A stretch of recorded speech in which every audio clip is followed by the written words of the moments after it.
Vande Mataram network 10 आप देख रहे हैं, साथ आपके मैं हूं मनीषा शर्मा। महाराष्ट्र में लाउड स्पीकर पर विवाद थमने का नाम नहीं ले रहा है। अब सर्वदलीय बैठक भी बुलाई गई है, लेकिन बैठक को लेकर भी तनातनी बनी हुई है। राज ठाकरे, उद्धव ठाकरे और फडणवीस ही बैठक में शामिल नहीं रहे। फडणवीस ने प्रेस कॉन्फ्रेंस कर राज्य सरकार पर निशाना भी साधा है और अब महाराष्ट्र में सर्वदलीय बैठक हुई है।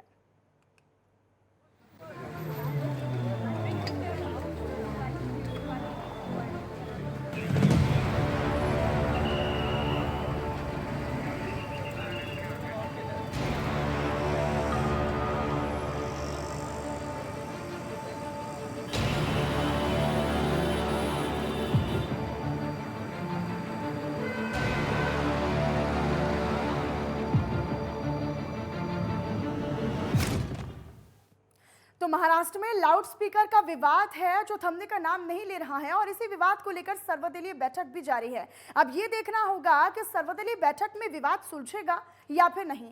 वहीं इसको लेकर तनातनी भी अब देखने को मिल रही है। बड़ी बात यह भी है कि बैठक से राज ठाकरे, उद्धव ठाकरे और फडणवीस ने दूरी बना ली है और इस बैठक में राज ठाकरे, उद्धव ठाकरे और फडणवीस शामिल नहीं रहे। बैठक में उद्धव ठाकरे के बेटे आदित्य ठाकरे शामिल रहे हैं और गृह मंत्री दिलीप वालसे और deputy CM Ajit Pawar meeting की अध्यक्षता कर रही हैं। आपको ये भी बताते चले कि मनसे चीफ राज ठाकरे ने प्रदेश सरकार से ये मांग की थी कि मस्जिदों के लाउड स्पीकर हटा दिए जाएं और अगर ऐसा नहीं होगा तो वे लाउड स्पीकर पर हनुमान चालीसा का पाठ करना शुरू कर देंगे। और इसके बाद मुंबई और ठाणे में हुई रैलियों में भी राज ठाकरे ने प्रदेश सरकार को चेतावनी दी थी। राज ठाकरे ने रैलियों में चेतावनी देते हुए ये कहा था कि अगर 3 मई तक सभी मस्जिदों से लाउड स्पीकर नहीं हटाए गए तो वह खुद इन्हें हटाना शुरू करेंगे। वहीं इन सबको लेकर फडणवीस ने प्रेस कॉन्फ्रेंस भी की और ये कहा कि महाराष्ट्र में कानून व्यवस्था चरमरा गई है। पहले ऐसा कभी हालात नहीं थे जैसे अब हो रहे हैं। तो फडणवीस ने अब ये बातें कही हैं। उन्होंने कहा है प्रेस कॉन्फ्रेंस में कि अब जो यहाँ पर कानून व्यवस्था है वो पूरी तरीके से चरमरा गई है और ऐसे हालात जो अब महाराष्ट्र के हैं वो पहले कभी नहीं हुआ करते थे। तो महाराष्ट्र में लाउड स्पीकर का जो विवाद है वो बढ़ता जा रहा है, थमने का नाम नहीं ले रहा है।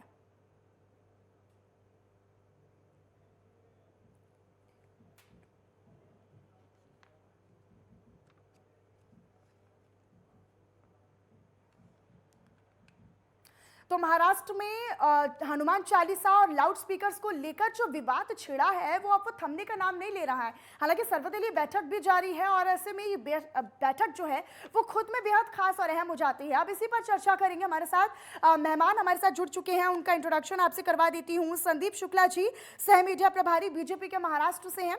सर, आपका बहुत बहुत स्वागत है नेटवर्क 10 पर चर्चा में शामिल होने के लिए। प्रेम कुमार जी, वरिष्ठ पत्रकार हैं। सर, आपका भी बहुत स्वागत है नेटवर्क 10 पर चर्चा में शामिल होने के लिए। लेकिन शुरुआत संदीप जी आप ही से करूंगी चर्चा की। सर्वदलीय अभी बैठक जारी है और इसमें पहले से ही जो शामिल होने थे, जिनकी अध्यक्षता में बैठक होनी थी, उद्धव ठाकरे, वो भी शामिल नहीं है इस बैठक में। उन्होंने किनारा कर लिया है, फडणवीस ने किनारा कर लिया है, राज ठाकरे इस बैठक में मौजूद नहीं है। क्या समझ में आ रहा है कि इस बैठक के बाद ये विवाद थमेगा या नहीं? देखिए, एक बात साफ है, आज की यह बैठक महाराष्ट्र सरकार के उन तमाम जो नौटंकियां चलती हैं उनके अपने क्रियाकलाप की, उसी नौटंकी में से एक नौटंकी है। और ये मैं क्यों कह रहा हूं, इस बात को समझने की आवश्यकता है। आज ये बैठक किसी भी प्रकार से सार्थक नहीं है, ना ये तर्कसंगत जो है वो मानी जा रही है कि ये बैठक का कोई तर्क निकलेगा। हमने ये कहा है, या दूसरे जो लोग विरोध कर रहे हैं वो ये कह रहे हैं कि ये जो मस्जिदों पर जो लाउडस्पीकर लगे हैं, जो अवैध लगे हैं, सुप्रीम कोर्ट की गाइडलाइन है। अब मुझे बताइए, सुप्रीम कोर्ट की गाइडलाइन के बाद आपको किस तरह की बैठक की आवश्यकता है, किस तरह की जो है आप चर्चा करने की आवश्यकता है? अलग अलग राजनीतिक दलों से आप चर्चा करोगे तो ये महाराष्ट्र की ये सरकार, उद्धव ठाकरे की सरकार सिर्फ और सिर्फ टाइम पास की नौटंकी कर रही है और पूरा का पूरा ठाकरे परिवार जो अब तक महाराष्ट्र में हिंदू हृदय सम्राट के बेटे के नाम पर जाना जा रहा था। जब से उन्होंने सोनिया गांधी के यहाँ दरवाजे पर दस्तक दी है, जब से शरद पवार ने उनके कंधे पे हाथ रखा है, तब से वो इस तरह की नौटंकियों के लिए वो अपने आप को पूरी तरीके से तैयार कर चुके हैं। आज भी ये कोई नौटंकी से ज्यादा ये कुछ साबित नहीं होगा मनीषा जी। ठीक, अब ये आने वाला वक्त बताएगा, क्योंकि बेहद ही खास ये सर्वदलीय बैठक बताई जा रही है, क्योंकि इसमें तमाम जो दल हैं, जो पार्टियां हैं, वो शामिल हैं। हालांकि कुछ दल हैं जो शामिल नहीं है। अभी आने वाला वक्त बताएगा, बैठक खत्म होगी उसके बाद साफ हो पाएगा कि क्या कुछ इस बैठक में निकल कर आता है। संदीप जी, लेकिन प्रेम कुमार जी, क्या समझ में आ रहा है आखिर विवाद इतना बड़ा हुआ क्यों? लाउड स्पीकर से होकर ये सीधे हनुमान चालीसा तक जा पहुंचा, विवाद इतना बड़ा क्यों हुआ? और इसका, क्योंकि हम कहते आए हैं और समझते आए हैं कि मुंबई, महाराष्ट्र एक आर्थिक राजधानी रही है, और ऐसे में क्या इसकी आर्थिकी पर भी असर पड़ेगा? क्या यहाँ के लोगों पर इसका असर पड़ेगा? देखिए मनीषा जी, सुप्रीम कोर्ट ने कहीं ये नहीं कहा है कि लाउड स्पीकर हटा दीजिए। उन्होंने एक निर्देश दिया है, नियम बनाया है कि कहाँ उसका वॉल्यूम कितना होना चाहिए और उसको नियंत्रित वॉल्यूम में लाउड स्पीकर लगा रहे, ऐसा सुप्रीम कोर्ट का कहना है। और ये एक धर्म से संबंधित नहीं है, सभी धर्म से संबंधित बात है। लेकिन वहां पर जो राजनीतिक दल कह रहे हैं कि हम लाउड स्पीकर रहने ही देखना ही नहीं चाहते हैं, तो ये सुप्रीम कोर्ट से बाहर उनकी जिद है। सुप्रीम कोर्ट के जो उनका निर्देश लागू करना राज्य सरकार का कर्तव्य है, उस कर्तव्य की याद दिलाई जानी चाहिए। वो नहीं हो रहा है तो विपक्ष को पूरा अख्तियार है कि वो इसकी डिमांड करे। लेकिन ये मामला सिर्फ महाराष्ट्र में तो है नहीं, पूरे देश में ये इम्प्लीमेंट करने की बात है। तो सिर्फ महाराष्ट्र में ही अगर इस तरह से किया जा रहा है तो इसके इतिहास को देखिए, किसी न किसी कारण से, जैसे भारतीय जनता पार्टी के हमारे मित्र कह भी रहे हैं कि जब से कांग्रेस के संपर्क में शिवसेना गई है उसका स्वभाव बदल गया है। तो इनको दरअसल शिवसेना, कांग्रेस और एनसीपी की सरकार राजनीतिक रूप से नापसंद है, होनी भी चाहिए, राजनीतिक दल को नापसंद होती है, लेकिन डेमोक्रेटिकली आंदोलन करे ना। सुप्रीम कोर्ट के आदेश को इम्प्लीमेंट करने के लिए ये हनुमान चालीसा माइक से पढ़ेंगे, ये डेमोक्रेटिकली आंदोलन नहीं है, ये धर्म का दुरुपयोग है। हनुमान चालीसा को आप पढ़ेंगे, सुप्रीम कोर्ट का आदेश पालन कराने के लिए आप सुप्रीम कोर्ट जाइए, आप सुप्रीम कोर्ट के आदेश का पालन के लिए आप उद्धव सरकार के पास जाइए, सुप्रीम कोर्ट का आदेश पालन करने के लिए आप मस्जिदों में और मुसलमानों के पास कैसे जा सकते हैं? ये नफरत फैलाने की पूरी कोशिश है। ठीक, संदीप शुक्ला जी कुछ कहना चाह रहे हैं, जी अपनी बात कहिए। तमाम हाई कोर्टों से समेत सुप्रीम कोर्ट का आदेश है जिसमें लाउड स्पीकर जो जिस अनुपात पे बढ़ाने की या बजाने की जो बातचीत है उसका विरोध तो है ही है, साथ ही साथ जो है ये भी आदेश है कि जो इलीगल स्पीकर लगे हैं, इस तरह के आदेश है उसमें कि जो उसे हटाया जाए। दूसरी चीज, आज मेरे जो मित्र वरिष्ठ पत्रकार कह रहे हैं, मैं इनकी बात पर जो है एक बात मुझे आपत्ति है, ये कह रहे हैं कि ये एक नियम कानून की प्रक्रिया के तहत होना चाहिए। यही शिवसेना है, जब इस देश में महाआरती करने की बात थी, घंटा करने की बातचीत हो रही थी, उस समय बहुत बढ़ चढ़कर जो है सड़क पर उतरी थी, लेकिन उस समय शिवसेना प्रमुख स्वर्गीय बाला साहब ठाकरे हुआ करते थे। आज जो है वही विचारधारा, उसी विचारधारा को लेकर अगर राज ठाकरे उसी तरह का विरोध करते हैं तो क्या आज राज ठाकरे को, लेकिन संदीप जी, जब तक सभी लोग मिलकर बात नहीं करेंगे, जब तक सभी दल आपस में बातचीत नहीं करेंगे, तब तक इस समस्या का समाधान होगा कैसे? समाधान बिल्कुल होगा। और अभी आपके वरिष्ठ पत्रकार जी ने एक और बात कही, उन्होंने कहा कि शांतिप्रिय ढंग से जो है बैठकर बात होनी चाहिए। हमारी एक सांसद नवनीत राणा और उनके विधायक पति वो हनुमान चालीसा पाठ करने जा रहे थे कि मैं हनुमान चालीसा का पाठ उनके घर के बाहर करूंगा। बताइए, उनके साथ तोड़फोड़ की गई, हमारे एक पूर्व सांसद के साथ उनकी गाड़ी तोड़फोड़ की गई, हमारे एक कार्यकर्ता जो मोहित कंबोज है, सीनियर लीडर है, उनकी गाड़ी को तोड़फोड़ किया गया। अशांति हम फैला रहे हैं। अशांति हम कर रहे हैं। हम तो अपनी बात रख रहे हैं कि जो नियम के तहत जो बातें हैं, जो बात इस देश के एक बड़े समुदाय को जो है, जो लोग चाह रहे हैं, उनकी भावनाओं को अगर आखिर कद्र क्यों नहीं किया जा रहा है, हमारी सीधी सीधी मांग है।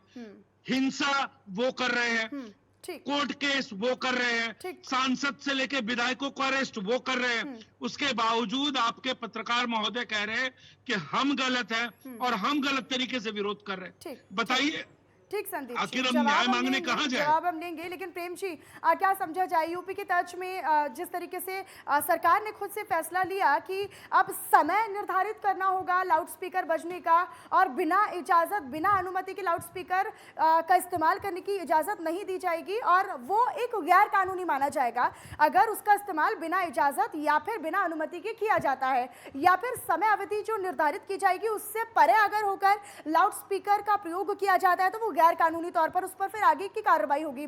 क्या अगर इस तरीके से महाराष्ट्र में इन चीजों का पालन किया जाता है, क्या उसी तर्ज पर अगर आगे इस चीज को बढ़ाया जाता है तो क्या समस्या का समाधान हो जाएगा, लाउड स्पीकर विवाद थम जाएगा? देखिए मनीषा जी, उत्तर प्रदेश में भी कोई नई बात नहीं हुई है और न तो नए सिरे से कोई समय का निर्धारण हुआ है। जो सुप्रीम कोर्ट का गाइडलाइन है और दूसरे हाई कोर्ट्स का भी, उसके अकॉर्डिंग ही उसको अनुपालन करने के लिए उत्तर प्रदेश की योगी आदित्यनाथ सरकार ने यहाँ दिशा निर्देश जारी किए हैं और उसको इम्प्लीमेंट करने की बात कही है। तो ये कहीं से गलत नहीं है, बिल्कुल सही कदम है। तो ये पूरे देश में, हमें तो लगता है पूरे देश में अगर सारे मुख्यमंत्रियों की एक बैठक बुलाई जाती, प्रधानमंत्री इसको पहल करते और इसका निदान निकालने के लिए कहते कि इसको एक सिमिलर पैटर्न में सुप्रीम कोर्ट का जो नियम है उसको लागू कीजिए, तो एक सर्वदलीय सभी मुख्यमंत्रियों की बैठक की मुझे लगता है कि तत्काल आवश्यकता थी इस विषय पर, चूंकि ये पूरे देश में लागू होने वाला विषय था। दूसरी बात है कि अभी बीजेपी के साथी जो कह रहे हैं, देखिए मैं कोई पक्षपात या इसकी बात नहीं कह रहा हूँ। देखिए जैसे राजद्रोह का मामला लगाया जाना दोनों पर, बिल्कुल गलत बात है। आप जनप्रतिनिधि पर राजद्रोह का मुकदमा लगा रहे हैं और मैं तो कहता हूं कि राजद्रोह का मुकदमा हिंदुस्तान में इतना दुरुपयोग हुआ है, पूरे आंकड़े मौजूद हैं। 2015 से 20 के बीच 356 मामले हैं और सिर्फ 7 पर प्रोसिक्यूशन हुआ है, बाकी सब फंसे हुए हैं या फिर फैसला ही नहीं हुआ। सबसे ज्यादा अगर दुरुपयोग किसी कानून का हुआ है तो राजद्रोह का हो रहा है। राजद्रोह के कानून की आज आजाद हिंदुस्तान में तो आवश्यकता ही नहीं होनी चाहिए और इसके बजाय जनप्रतिनिधियों पर राजद्रोह का मुकदमा लग रहा है। तो इस पर भी एक संगठित स्वर जो है वो उभरना चाहिए कि राजद्रोह का मिसयूज रोका जाए। प्रेम जी, ये बहुत जरूरी है कि सभी दल जो हैं वो बैठकर बात करें, सुलझाएं इस मसले को कि किस तरीके से आगे इसको सुलझाया जा सकता है या फिर इस मसले का समाधान कैसे हो सकता है। वो तो तभी होगा जब सभी लोग शामिल होंगे, सभी पार्टियां इस बैठक में शामिल होती, तभी हो पाता ये। तो देखिए महाराष्ट्र में सर्वदलीय बैठक का विरोध करने का अधिकार है जो दूसरे दल हैं और आपने कहा शिवसेना उसमें शामिल नहीं है, शिवसेना शामिल है, आदित्य ठाकरे की मौजूदगी है तो वो शामिल है। लेकिन अगर जो कोई बाइकाट कर रहे हैं तो उनका भी लॉजिक है, वो बाइकाट कर सकते हैं। लेकिन सर्वदलीय बैठक बुलाए जाने की पहल एक अच्छी पहल मानी जा सकती है, लेकिन इसकी आलोचना अगर कोई पार्टी कर रहा है तो ये भी उनका अधिकार है। जी ठीक। लेकिन संदीप जी, अब अगला सवाल आपसे से होगा मेरा, क्या इसका असर यहाँ के लोगों पर पड़ेगा और अगर सर्वदलीय बैठक होती है तो क्या लगता है कि जो मसला है लाउड स्पीकर का वो सुलझाया जा सकेगा, क्योंकि आर्थिक राजधानी मुंबई को कहा जाता है और कहीं ना कहीं इसका जो असर है वो लोगों पर पड़ेगा। क्या समझ में आ रहा है कि क्या वाकई में इसका असर राजनीति में पड़ेगा? राजनीतिक तो ये हो ही चुका है खैर, लेकिन क्या लोगों के बीच में इसका असर पड़ेगा? देखिए, जब बात आस्था और जब बात लोगों को की दिक्कतों की हो तो ऐसे में वहां राजनीति नहीं खोजनी चाहिए और हम लोग राजनीति खोज भी नहीं रहे। ये जो लोग उस पे राजनीति खोज रहे हैं वो कौन है, कौन से दल है, कौन सा दल बैठक बुला रहा है, कौन सा दल इसका विरोध कर रहा है, वो सामने दिख रहा है। आज अजान से, उन स्पीकरों से, तेज आवाज से फिल्म इंडस्ट्री के दर्जन भर लोग हैं उसका विरोध कर चुके हैं, उन्हें तकलीफ हो रही है। सुबह सुबह जहां उनके अगल बगल, चूंकि हम एक बस्ती में विभिन्न विभिन्न धर्मों के लोग रह रहे हैं, उसमें उनकी क्या दिक्कत हो रही है, इन दिक्कतों का से निजात दिलाने का काम सरकार को करना चाहिए, ना को सरकार को राजनीति करनी चाहिए या अपनी वोट बैंक के लिए काम करना चाहिए। जो लोग तकलीफ सह रहे, और अगर सरकार को लगता है कि ये गलत मांग है तो जनमत संग्रह करा ले। जनमत संग्रह में अगर उसे लगता है कि देश की बड़ी जनसंख्या चाहती है कि वहां से चीजें हटाई जाए तो हटानी चाहिए, लेकिन ये बात तो मन से और सरकार के बीच में, इसमें भाजपा कहां से आई।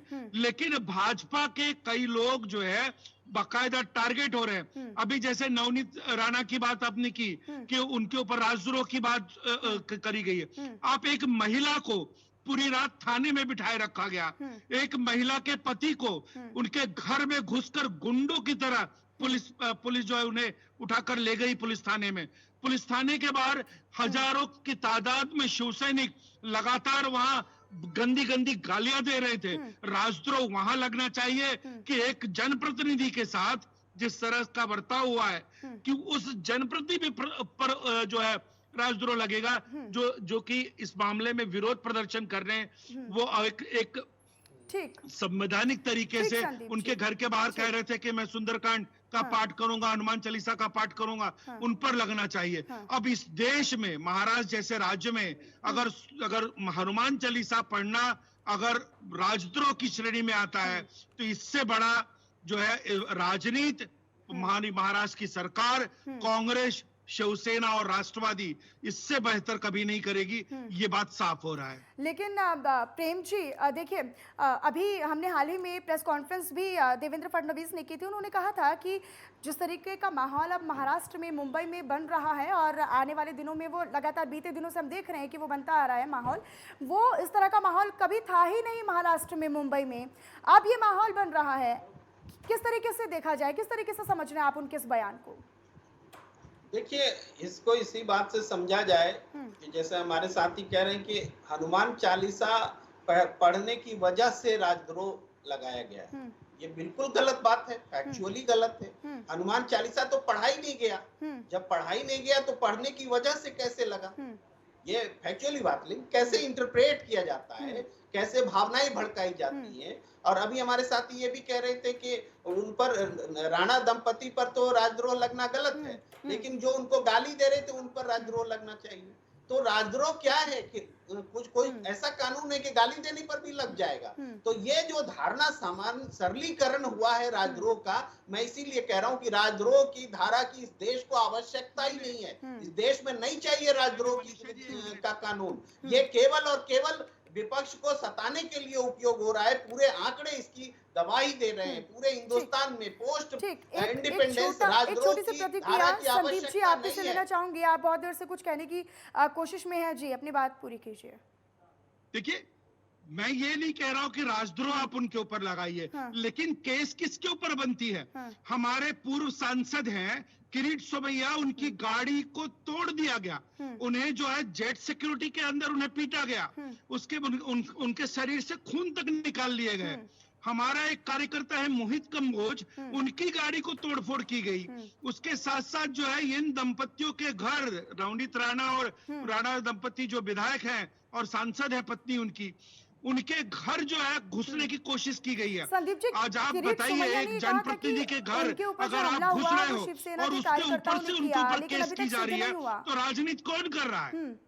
लेकिन संदीप जी, जिस तरीके से किरीट सोमैया जी ने कहा कि उनके ऊपर शिवसेना के कार्यकर्ताओं ने हमला किया था, वो अभी तक सिद्ध नहीं हो पाया है, लेकिन फिर इस तरीके के इतने आश्वासन के साथ, भरोसे के साथ कैसे? अरे नहीं, मुझे एक बात बताइए, महाराष्ट्र में शिवसेना नाम की एक पार्टी है, इसे कोई सिद्ध करना है? ये तो ऑलरेडी सिद्ध है।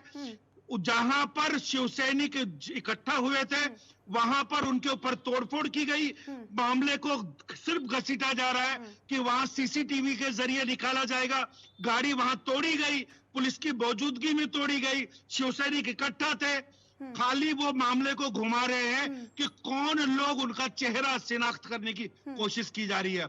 और बाल ठाकरे के घर यानी उद्धव ठाकरे का जो पुराना पुश्तैनी घर है, जो बातोश्री के नाम से जाना जाता है, वहां पर तो सीधे खुलेआम पुलिस की मौजूदगी में शिवसैनिक पीट रहे हैं। ये तमाम वीडियो जो है वो सारे मीडिया चैनलों के पास पड़े हैं, लेकिन महाराष्ट्र सरकार के पास नहीं है, महाराष्ट्र सरकार के गृह विभाग के पास नहीं है, पुलिस के पास नहीं है कि उसे जांच करने में समय लगेगा। ये खाली भाजपा के कार्यकर्ताओं, भाजपा के नेताओं को टारगेट करने के लिए इन्हें जांच का सहारा चाहिए, और राजद्रोह का मामला जो है ये तुरंत लग जा रहा है।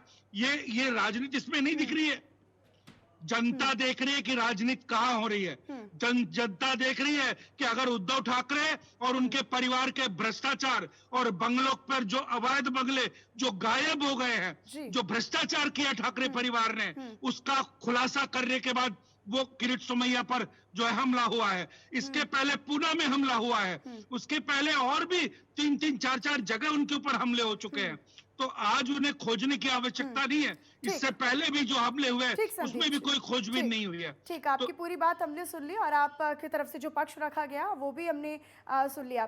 ठीक संदीप जी, बहुत बहुत शुक्रिया आपका हमारे साथ चर्चा में शामिल होने के लिए, और प्रेम कुमार जी आपका भी बहुत शुक्रिया इस तमाम चर्चा के लिए और अपना वक्त हमें देने के लिए। तो लाउड स्पीकर अभी हटाए गए तो वो खुद इन्हें हटाना शुरू कर देंगे, ये कहना है राज ठाकरे का, और इसी को लेकर ये विवाद छिड़ा। अब सर्वदलीय बैठक हो रही है, इस बैठक के बाद साफ हो पाएगा कि आखिर क्या कुछ इसका समाधान रहेगा, क्योंकि बैठक में ये काफी दलों ने किनारा भी कर लिया है, चाहे हम बीजेपी की बात कर लें या फिर राज ठाकरे की बात कर लें और उद्धव ठाकरे, इन्हीं तमाम दलों ने सर्वदलीय बैठक से किनारा कर लिया। लेकिन बेहद ही खास ये बैठक रहेगी, क्योंकि इसके बाद या तो ये विवाद छिड़ेगा, कम होगा या फिर थमेगा।